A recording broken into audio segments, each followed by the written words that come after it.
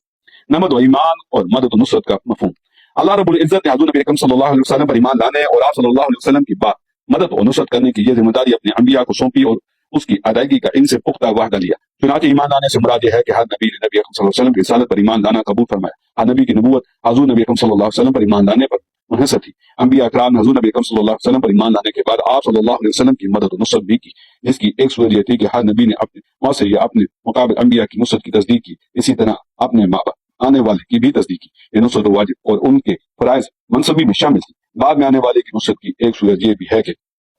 اس کے متعلق پیشن گوئی کی جائے اور اس کے علامتوں اور نشانیوں کو بعد میں آنے والے پر اچھی طرح واضح کیا جائے، اور ایمان لانے کے علاوہ اس کی تصدیق و اتباع اور مدد و نصرت کی وصیت اپنی امت کو کر دی جائے۔ چنانچہ امام راضی رحمۃ اللہ علیہ رسالہ کی تفسیر میں فرماتے ہیں، تمام انبیاء اپنی اپنی امتوں سے یہ عہد لیتے رہے کہ جب حضرت محمد صلی اللہ علیہ وسلم تشریف لائیں تو ان پر واجب ہے کہ وہ محمد صلی اللہ علیہ وسلم پر ایمان لائیں اور ان کی مدد کریں۔ چنانچہ ہر نبی نے اپنے زمانے میں آقا دو جہاں صلی اللہ علیہ وسلم کے وصل کا ذکر کیا اور اپنی قوم کو اس کی بشارت دی۔ تمام الہامی کتاب و صحائف میں حضور نبی اکرم صلی اللہ علیہ وسلم کی جہاں آب و گول کے میں تشریف آوری کے تذکرے ہیں اور بشارتیں بڑی کثرت و تواتر سے بیان ہوتی رہی ہیں۔ نمبر 3، دعائے ابراہیم علیہ السلام و بشارت عیسوی علیہ السلام۔ حضرت ابراہیم علیہ السلام اور حضرت اسماعیل علیہ السلام جو خانہ کعبہ کی تعمیر سے فارغ ہوئے تو انہوں نے بارگاہ الہی میں ہاتھ اٹھا کر دعا کی، اے ہمارے رب، انہی میں سے وہ آخری اور برگزیدہ رسول مبعوث فرما جو ان پر تیری آیتیں تلاوت فرمائے اور انہیں کتاب اور حکمت کی تعلیم دے، رہنمائے راہ بنا دے اور ان کے نفوس و قلوب کو خوب پاک صاف کر دے، بے شک تو ہی غالب حکمت والا ہے۔ حضور نبی اکرم صلی اللہ علیہ وسلم کے بارے میں حضرت عیسیٰ علیہ السلام نے جو بشارت دی اس کا ذکر قرآن مجید میں یوں کیا گیا ہے، اور جب حضرت عیسیٰ ابن مریم نے فرمایا کہ اے بنی اسرائیل، میں اللہ کا رسول ہوں جو تمہاری طرف بھیجا گیا ہوں، میں تصدیق کرنے والا ہوں تورات کی جو مجھ سے پہلے آئی ہے، اور بشارت دینے والا ہوں ایک رسول کی جو میرے بعد آئیں گے، ان کا اسم گرامی احمد ہوگا۔ حضرت ارباز بن ساریہ سے روایت ہے کہ حضور نبی اکرم صلی اللہ علیہ وسلم نے فرمایا، میں امجد ابراہیم علیہ السلام کی دعا اور عیسیٰ علیہ السلام کی بشارت ہوں۔ حضور نبی اکرم صلی اللہ علیہ وسلم کی بات سے قبل علماء یہود نصارہ اپنی آسمانی کتابوں میں درج بشارتوں کے حوالے سے خوبی جانتے تھے کہ نبی آخر زمان صلی اللہ علیہ وسلم کے ظہور کا زمانہ قریب آ چکا ہے۔ انہیں حضور نبی اکرم صلی اللہ علیہ وسلم کے درجہ تک کا علم تھا، یعنی یہ کہ حضور نبی اکرم صلی اللہ علیہ وسلم مکہ سے ہجرت کر کے یثرب نامی بستی میں تشریف لائیں گے۔ چنانچہ وہ کھجوروں کے جھنڈ والے اس شہر خنق میں ایک طویل عرصے سے آپ صلی اللہ علیہ وسلم کے لیے دید و دل فراش راحت کی استقبال کی تیاریوں میں مصروف تھے۔ نمبر 4، محمد و احمد دونوں حضور نبی اکرم صلی اللہ علیہ وسلم کے ذاتی نام ہیں۔ محمد و احمد دونوں حضور نبی اکرم صلی اللہ علیہ وسلم کے ذاتی نام ہیں، جبکہ باقی سب آپ کی صفات نام ہیں۔ حضرت جبیر بن مطعم سے روایت ہے کہ رسول اللہ صلی اللہ علیہ وسلم نے فرمایا، میرے 5 نام ہیں، میں محمد و احمد ہوں، اور میں ماہی ہوں کہ میرے ذریعے اللہ تعالیٰ کفر کو مٹاتا ہے، اور میں حاشر ہوں کہ لوگوں کا حشر میرے قدموں میں کیا جائے گا، اور میں عاقب یعنی آخری نبی ہوں۔ سوال پیدا ہوتا ہے کہ حضرت عیسیٰ علیہ السلام نے جب حضرت تاجدار کائنات نبی آخر الزمان صلی اللہ علیہ وسلم کی آمد کی بشارت دی تو انہوں نے آپ کے اسم مبارک محمد کی بجائے احمد کیوں ذکر کیا؟ جواب اس کا یہ ہے کہ اگرچہ محمد اور احمد دونوں حضور نبی اکرم صلی اللہ علیہ وسلم کے ذاتی نام ہیں، مگر احادیث سے ثابت ہے کہ آسمانوں پر آپ کے اسم احمد کی دھوم ہے، جبکہ زمین پر اسم محمد کا چرچا ہے۔ انہوں نے وہ نام بتایا جس سے آپ صلی اللہ علیہ وسلم کو آسمان پر پکارا جاتا تھا۔ چنانچہ امام قسطلانی حدیث نقل کرتے ہیں، جب اللہ تعالیٰ نے حضرت آدم علیہ السلام کو پیدا فرمایا اور ان کو الہام کیا تو انہوں نے پوچھا کہ اے میرے پروردگار، تو نے کس لیے میری کنیت ابو محمد رکھی؟ اللہ تعالیٰ نے فرمایا، اے آدم اپنا سر اوپر اٹھاؤ۔ حضرت آدم علیہ السلام نے جب اپنا سر اوپر اٹھایا تو انہوں نے حضرت محمد صلی اللہ علیہ وسلم کا نور اقدس عرش کے خیموں میں دیکھا۔ انہوں نے پوچھا، اے میرے مولا، یہ نور کیا ہے؟ اللہ تعالیٰ نے فرمایا، اے آدم، یہ میرے برگزیدہ نبی کا نور ہے جو تیری اولاد سے ہے، اس پیکر نور کا نام آسمان پر احمد اور زمین پر محمد ہے۔ اگر یہ پیکر نور نہ ہوتا تو نہ میں تجھے پیدا کرتا اور نہ آسمان کو پیدا کرتا اور نہ ہی زمین کو۔ سیدنا عیسیٰ علیہ السلام نے جو آپ کا اسم مبارک احمد ذکر فرمایا، اس کی بے شمار حکمتوں میں سے ایک حکمت یہ ہے کہ جب وہ آپ صلی اللہ علیہ وسلم کی آمد کی بشارت دے رہے تھے اس وقت حضور نبی اکرم صلی اللہ علیہ وسلم کا قیام آسمانی پر تھا، یعنی وہ آپ صلی اللہ علیہ وسلم کا زمینی دور نہ تھا۔ اس لیے حضور نبی اکرم صلی اللہ علیہ وسلم کے اس نام کا ذکر کیا جس سے آپ صلی اللہ علیہ وسلم کو اس وقت کائنات سماوی میں پکارا جا رہا تھا۔ دوسرا سوال یہ کیا جاتا ہے کہ حضور نبی اکرم صلی اللہ علیہ وسلم کا آسمان پر نام احمد اور زمین پر محمد ہے، مگر حضور نبی اکرم صلی اللہ علیہ وسلم نے بالآخر زمین پر آنا تھا، اسی حضرت عیسیٰ علیہ السلام کو چاہیے تھا کہ وہ محمد صلی اللہ علیہ وسلم بتاتے، کیونکہ زمین پر تو اسی نام کی دھوم ہونی تھی۔ اس کا جواب یہ ہے کہ وہ حضرت عیسیٰ علیہ السلام زمین پر پیدا ہوئے اور زمین والوں میں رہے اور ان کے ساتھ زندگی بسر کی، مگر پھر واقعہ ان کی پیدائش سے لے کر ابھی سماوی تک ان کی بہت سی احوال آسمان والوں سے مشابہت ہے۔ ان کی پیدائش عروج انسانی طریقے سے ہٹ کر اس طرح ہوئی کہ جلی قدر فرشتے حضرت جبرائیل علیہ السلام تشریف لائے اور حضرت مریم کے دامن پر پھونک مارنے سے حضرت عیسیٰ علیہ السلام کی ولادت ہوئی۔ مختصر عرض زندگی بسر کرنے کے بعد دوبارہ ان کا آسمان پر عروج ہو گیا۔ گویا آغاز اور اختتام کے اعتبار سے ان کی حیات آسمانی مخلوق سے مشابہت رکھتی ہے، اس لیے انہوں نے اپنی قوم کو حضور نبی اکرم صلی اللہ علیہ وسلم کا سماوی نام یعنی احمد بتایا۔ 5 اہل کتاب کو بعثت مصطفیٰ صلی اللہ علیہ وسلم کی مکمل معرفت تھی۔ سابقہ آسمانی کتابوں کے ذریعے نبی آخر زمان حضرت محمد مصطفیٰ صلی اللہ علیہ وسلم کے بارے میں مکمل معرفت رکھتی تھی۔ انہیں آپ کی جائے ولادت، مقام بعثت، مقام ہجرت، آپ صلی اللہ علیہ وسلم کے خصائص و کمالات، اوصاف و معجزات اور محمد و محسن کے بارے میں اپنے انبیاء و کتب سے کامل آگاہی حاصل ہو چکی تھی۔ الحامی صحیح و مسترجع اشارت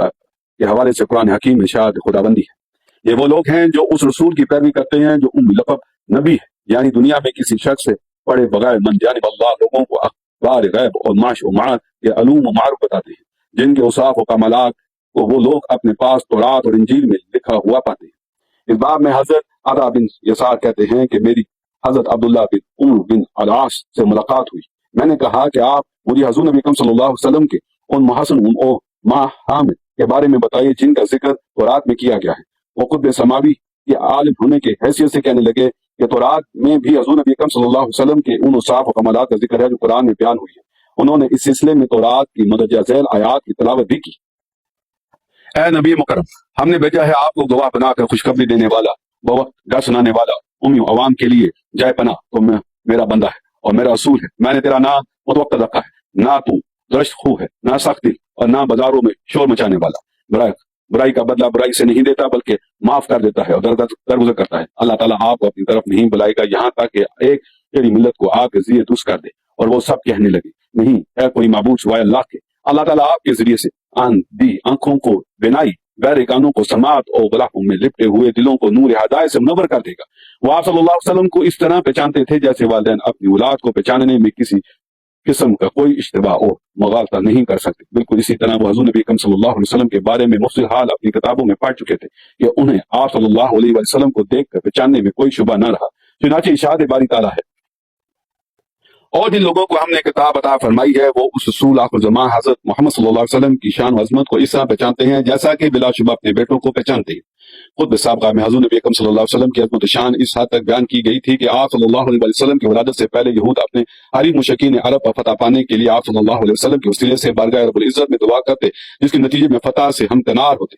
اس بات پر نہ قرآنی شاید عادت ہے، ارشاد باری تعالیٰ ہے، اور جب ان کے پاس اللہ کی طرف سے وہ کتاب قرآن آئی جو اس کتاب تورات کی اصلاً تصدیق کرنے والی ہے جو ان کے پاس موجود تھی، حالانکہ اس سے پہلے وہ خود نبی آخر زمان حضرت محمد صلی اللہ علیہ وسلم کے وسیلے سے کافروں پر فتح یابی کی دعا مانگتے تھے، تو جب ان کے پاس وہی نبی حضرت محمد صلی اللہ علیہ وسلم تشریف لے آیا جسے وہ پہلے ہی سے پہچانتے تھے تو اس کے منکر ہو گئے، پس انکار کرنے والوں پر اللہ کی لعنت ہے۔ آیت کریمہ میں یہی بیان ہو رہا ہے کہ وہ رسول محمد صلی اللہ علیہ وسلم جن کے وسیلے جلیلہ سے یہود و مشرکین عرب پر فتح پانے کے لیے بارگاہ الہی میں دعا مانگ کرتے تھے، جب وہ بل میں ہستی ہوئے تو وہ محض حسد اور اپنے تعصب و عناد کی بنا پر آنے والے رسول کا انکار کر بیٹھے اور کفر میں سرگرداں ہو گئے، باوجود اس کے کہ وہ انہیں ان کی علامت سے بخوبی جانتے اور پہچانتے تھے۔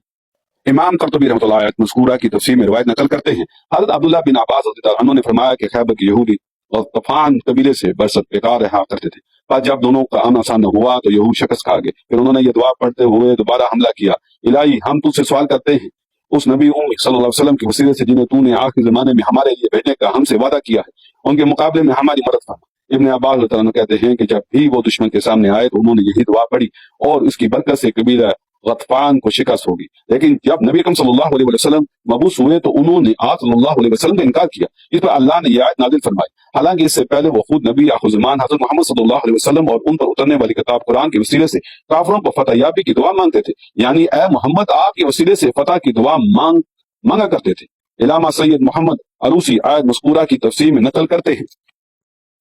صدی نے بیان کیا ہے کہ جب قوم یہود و مشرکین عرب کے درمیان جنگ شدت پکڑ لیتی تو وہ یعنی اہل کتاب یہود تورات کھول کر اس مقام پر ہاتھ رکھتے جہاں حضور نبی اکرم صلی اللہ علیہ وسلم کی عظمت و شان کا ذکر ہوتا اور دعا کرتے ہیں، اللہ ہم تیری بارگاہ میں تیرے اس برگزیدہ نبی کے وسیلے سے درخواست کرتے ہیں جس کا تو نے ہم سے وعدہ کیا ہے کہ تو اسے آخری زمان میں آخری نبی بنا کر مبعوث فرمائے گا، آج ہمیں فتح و نصرت عطا فرما۔ پس حضور نبی اکرم صلی اللہ علیہ وسلم کے تو